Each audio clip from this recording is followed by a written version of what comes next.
How to add song in Facebook profile. Facebook is a social media app where people connect with friends and family, share posts, story, photos, videos, and join groups. To add song in Facebook profile, at first open your Facebook app in your device. Once you are in, tap on the menu icon. Scroll down and tap on Setting and Privacy section. After that, tap on Settings. Scroll down to the Audience and Visibility section and tap on Profile Details. Now scroll down and find Add Music option.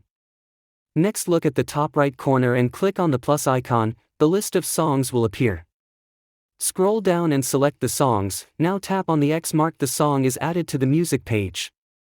Now click on their dot lines, then tap on Pin Profile option.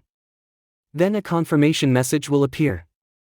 That's it, you have successfully added the song in Facebook profile.